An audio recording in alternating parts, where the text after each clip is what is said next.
rajanya. Juara bertahan. benar. Ingat, lebih mudah mendapatkan daripada mempertahankan. Yes, betul sekali. Tapi ini dia, drafting phase. Di mana akan ada adu catur dari Knowledge versus Instinct. Dari Baba Yeba versus Cascade. Aha, aku suka banget ngelihat bandnya Bigetron Alpha. Link langsung ditutup. Lebih baik mengurangi resiko yang seperti ini dibandingkan dengan memberikan assassin terhadap Kairi seperti di leg yang pertama. Bigetron kayaknya udah cukup belajar nih Lim setelah pertemuan mereka dengan skor 2-0 di leg yang pertama. Iya ya, respect band sangat-sangat diperlukan juga. Valentina pun masuk. Wah ini dia target kedua mid laner loh. Iya. Luoyi, Valentina, Faramis, semua hero-hero mid lane-nya ditutup. Tapi ingat, kemarin Suns memunculkan Yves, memunculkan Kadita juga. Ditambah lagi dengan Angela, hero yang kerap kali dibawakan oleh Moreno. Kali ini harus ditutup. Makanya nih, untuk tank jungle masih terbuka semua. Bahkan ya kalau ngomongin marksman, ada Nathan, ada Roger juga, Matilda. Tapi ngomong-ngomong hero power, Ki dengan 100% win rate Matilda masih ada di tangannya harusnya. Oke, ini bisa dijawab sih sebenarnya langsung dengan dua pilihan ya. Ngamanin satu jungle tank mungkin, sama prioritas ke arah gold lane, Roger mungkin masih open juga. Atau kalau memang mereka nggak mau pakai jungle tank, flexin nanti barrage-nya. Oke. Atau mau ambil Fredrin dulu. Karena Luffy juga waktu itu sempat membawakan Fredrin. Bahkan di XP lane pun masih bisa berjalan dengan last pick dari Onyx yang sangat banyak sekali variasinya. Iya, mungkin untuk Onyx memang spesialnya itu ya. Lutfi ini bisa menggantikan posisi Boots yang dimana selalu dapetin hero yang mungkin kalau Kairi nggak nyaman dilempar ke XP. Cewek langsung bermain dengan hero yang pasti.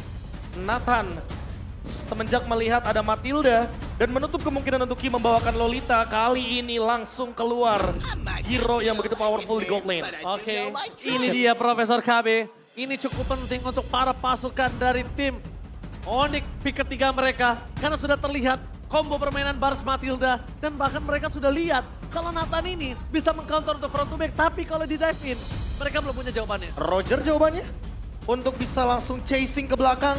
Movement speed akan menjadi jawaban dari Eman. Atau bahkan akan diberikan kepada Sorizo terlebih dahulu. Hero-hero yang bisa engage ke belakang. Tapi ternyata Moskov. Oke. Eman dengan Moskov. Ini juga hero yang happening banget ya. Untuk dia beberapa week terakhir semenjak muncul dari tangan D. Raul Leon langsung muncul juga beberapa kali di lawannya. Sementara kombinasi klasik dari Onyx, Arlott dan juga Fredrin. Oke. Kali ini combo klasik Arlott, Fredrin, dan chain CC-nya yang sangat mengganggu sekali tentu akan menjadi jawaban dari teman-teman Onyx. Mengingat untuk saat ini drafting phase seharusnya akan menuju kepada hero-hero mid laner juga. Luoyi sudah dibuang, Angela sudah dibuang. Tidak menutup kemungkinan Gord bisa ditargetkan juga untuk saat ini. Ingat insting yang tadi ada di dalam video. Gimana caranya insting gila dari Suns berhasil membuat point kill. Dan Moreno harus siap akan hal tersebut. Dan Moreno harus siap dengan counter hal tersebut. Yuzong Band untuk mendinai lini belakang. Ya. Tentunya masih ada Novaria juga yang menjadi opsi untuk kedua mid laner. Bener-bener disimpan banget sampai di last pick. Wait, Castor POV. Ini nih, kalau kata Mirko, jika Cascade tersenyum setelah draft, BTR pasti menang. Tapi kalau setelah draft, Cascade malah melongos, BTR kalah di situ. Wow. Itu kata Mirko. Ekspresif ya. Iya, Mirko dapat informasi dari kawan-kawanan Bigetron. Senyum Jadi adalah kita kunci. setelah draft ya. Iya, setelah draft Kita lihat ya. Nanti kita lihat. Kita lihat setelah draft. Karena second picknya ada di Onyx soalnya kan. Oni kalau megang second pick, fleksibelnya ampun Pak Lim. Iya. Ini romernya udah mulai ditutup juga nih. Karena memang ada in case Arlottnya nanti ditaruh di area XP lane gitu. Waduh, bentar. Tadi sebelum kamera pindah ke Giboy ada data screen tuh kelihatan. Wah, Waduh. menarik sekali. Udah lama saya nggak pegang tuh.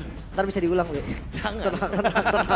Lo bukan Sambil udah dilihat lama ya. gak pegang. Sambil dilihat ya. Be, lo tuh udah bukan lama gak pegang. Lo ditawarin gak pernah mau. Ya nanti waduh.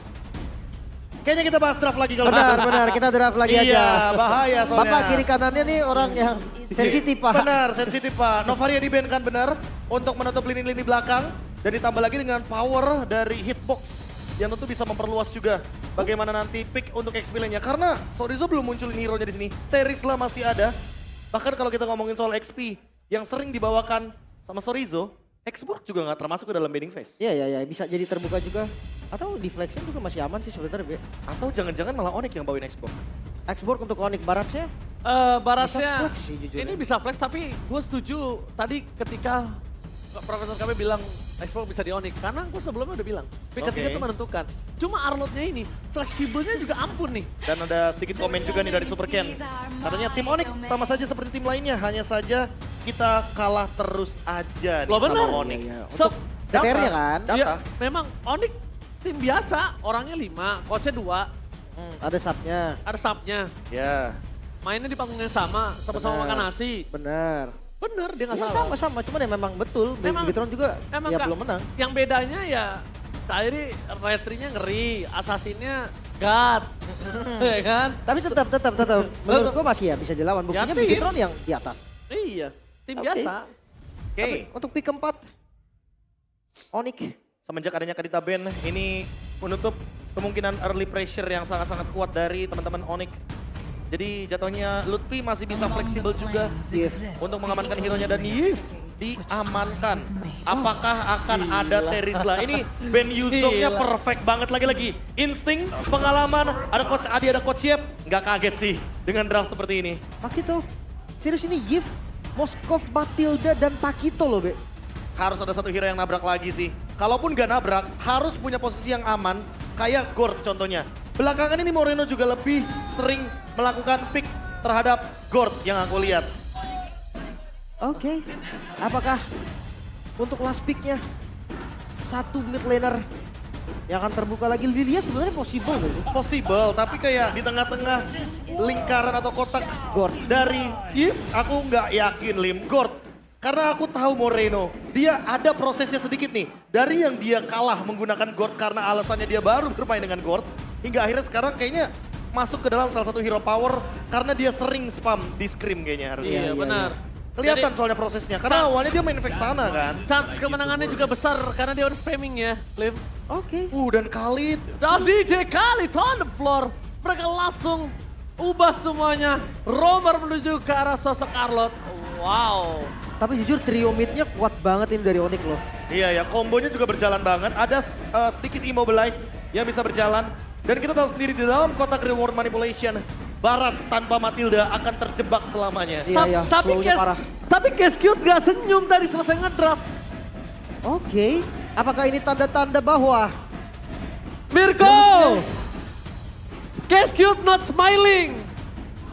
Oh, kita bakal lihat. kita lihat nanti apakah memang seperti yang Mirko sempat bilang juga tadi dari POV-nya Mirko bahwa ketika selesai draft Catch senyum biasanya mendapatkan kemenangan. Laga Pride, siapakah mid laner terbaik season ini? Dan siapakah coach terbaik season ini? Akan dipertemukan di laga kali ini. MPL Arena, mana tepuk tangannya? Let's go ke the lane of down. Prosesnya ada di mid lane. Selama trio mid dari Onyx bisa rotasi duluan menurut gua early game bakal dipegang sama Onyx. Dan urusan poking damage, dua-duanya mid lanernya sama aktifnya. Tinggal manfaatkan. Dimanapun keuntungan di early game harus di-convert menjadi gold dan juga objektif. Itu dia. Tapi power clear tetap ya. Masih Gord duluan nih. Pasti gold sih. Ya, dia Karena- sekali lempar injection aja clear. Iya, If sekarang kayaknya lebih butuh item dulu untuk bisa ngelakuin clear.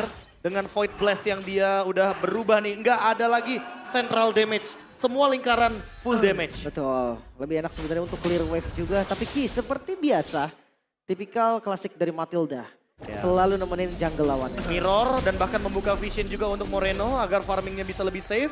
Bahkan berjalan kali ini bersama dengan Super Ken. Oke. Salah satu sosok yang bahkan lebih sering untuk mendapatkan first blood dan sekarang invade. Oke, bahkan Super Ken mencoba untuk memaksa Kyrie dan kehilangan Barba Pipe. Super Ken berhasil memaksa, berhasil mendapatkan satu first blood kah? Tapi Flicker masih didapatkan oleh satu seorang Oh my Keyboy. God. Dengan adanya Sorizo memaksa maju ke arah dalam, tapi Kimo still survive.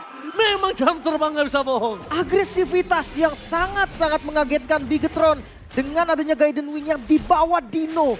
punya retribution dan dia dapetin purple. Bukan tanpa alasan, Ki dengan 6 kemenangan Matildanya 100% win rate.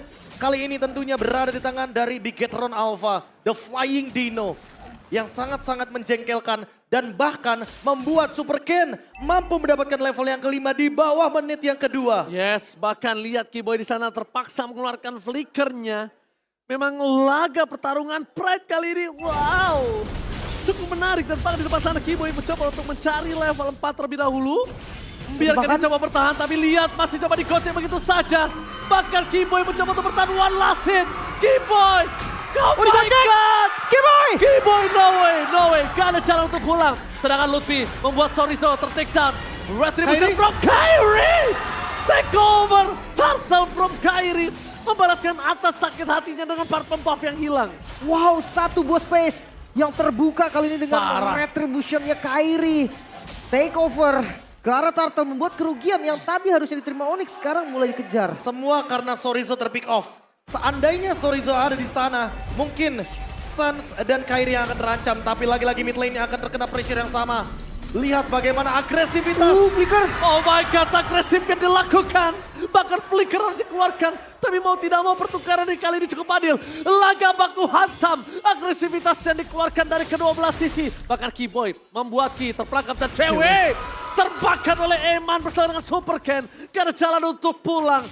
Wow, aku seperti melihat pertandingan entertainment yang sangat-sangat luar biasa. Apakah ini cikal bakal grand final nantinya? Oh, preview yang terlalu cepat menurutku. Tapi ini dia tandingan yang sangat intens dengan talent prediction. Ada beberapa yang 2-0, ada beberapa yang 2-1 juga. Dan aku kalau melihat agresif seperti ini berharap ada 3 game yang intens. Ya, ada 3 game yang intens. Apalagi kita tahu ada Lim di sini. Sudah kemungkinan besar ada di 3 game. Tapi balik lagi, kita benar-benar melihat permainan entertain yang sangat-sangat menarik, Lim. Iya makanya tim fight yang tidak henti-hentinya dilakukan oleh keduanya tapi jual beli. Bukannya one sided. Mereka selalu memberikan perlawanan entah dari Bigetron yang open ataupun dari Onyx. Mekaniknya loh. Iya, Yang iya. kalau yang dari tadi aku lihat Indah tuh mekaniknya gimana hampir tumbang nggak jadi. Jadi kayak nggak ada kerugian yang pasti kan. Iya. Itu dia, jual beli serangannya selalu ada trade. Hitungannya ini benar-benar presisi banget kalau bisa dilihat dari kedua belah tim. Tapi jujurnya ya gue dari tadi belum melihat kombinasi Kiboy sama Kairi. Lutfi. Out of nowhere Lutfi di arah bottom lane dimakan. Moreno dan Chorizo kali ini itu udah membuat space. Turtle bisa mereka pegang dengan kondisi 4 versus 3. Ya, tapi masalah utamanya Lutfi akan hidup kembali lagi. Dan dengan flicker harusnya dia ready untuk melakukan team fight. Namun, apakah bakal diperlama team fight di bawahnya? Poke damage. Poke damage akan coba didapatkan. No, perfect Turtle untuk kedua belah tim. Dan kali ini lihat Super Ken. Dan bahkan cewek bakal coba dipaksa 1 point kill. Spare of distraction dan 1 point kill kembali. Harus menumbalkan Ki. Is it worth it? Kamu dapat plating oke sih. Oke, kalau dapat plating cuma kalau bisa untuk 2 menit ke depan emannya nggak boleh tumbang.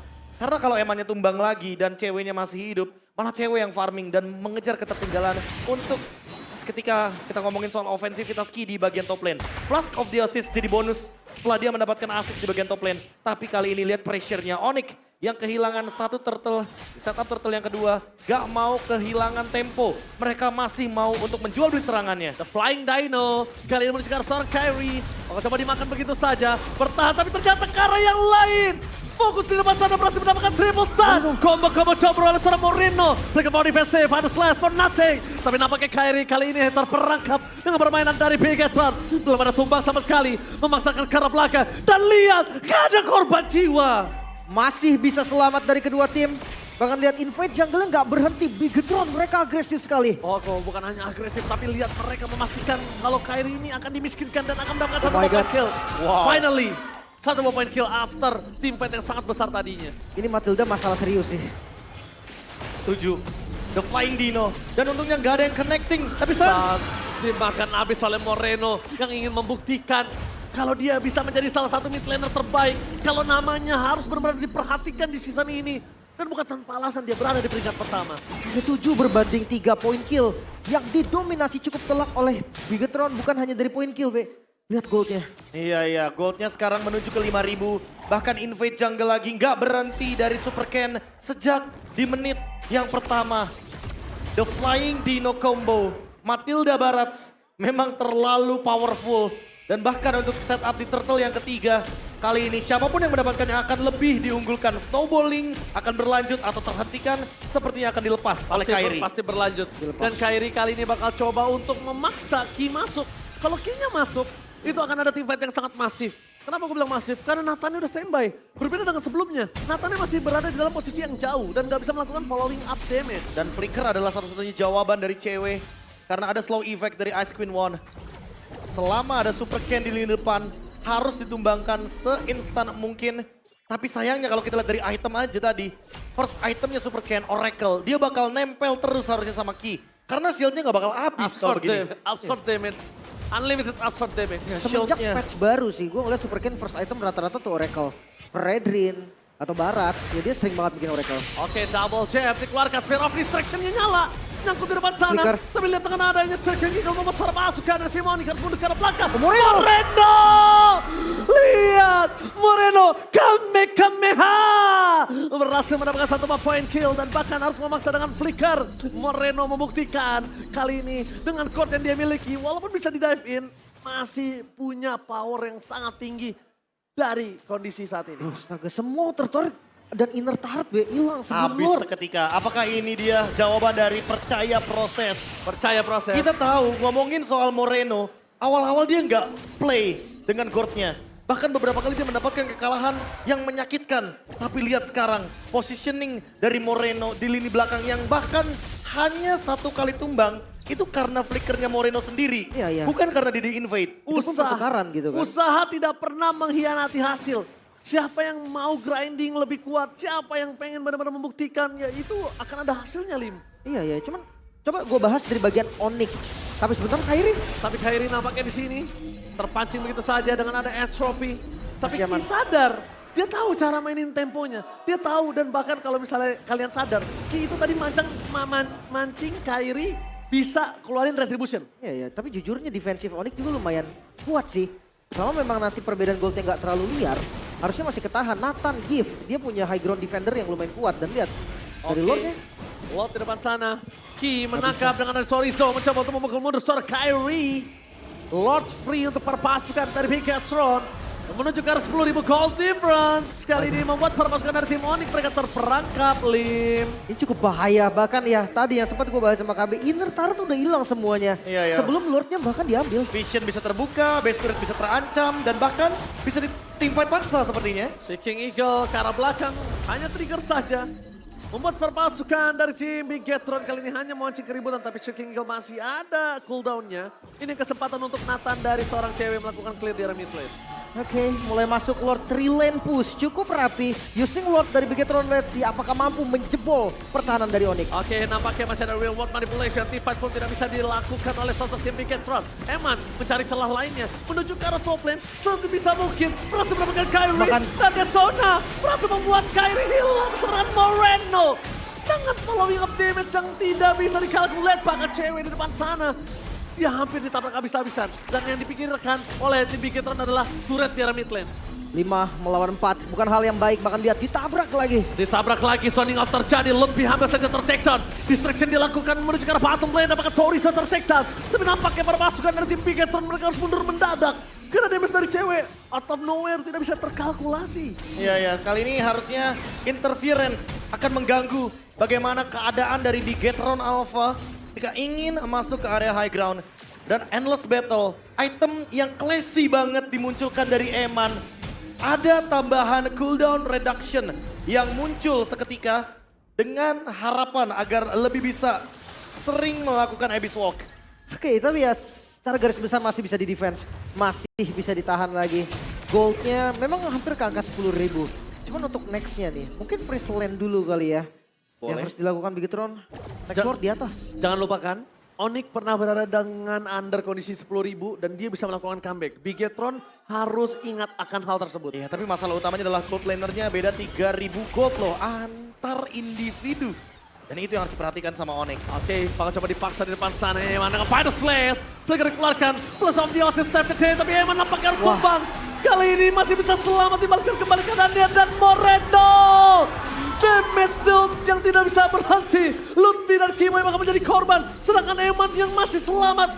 Flash of the Uzi save the day for this time. Fokus mencegar best turret. Gak peduli apapun yang terjadi. Di game pertama, cewek clear minion dengan sangat cepat untuk membuktikan. Tapi para pasukan dari tim Onyx, mereka gak bisa bertahan karena Pinkatron membuktikan game pertama berhasil mereka amankan. Pinkatron too strong. Di bawah 12 menit bahkan sang Raja Langit yang harus bertekuk lutut dari game yang pertama, one-sided game. Di mana memang pertukaran poin kill ada namun terlalu besar perbedaannya.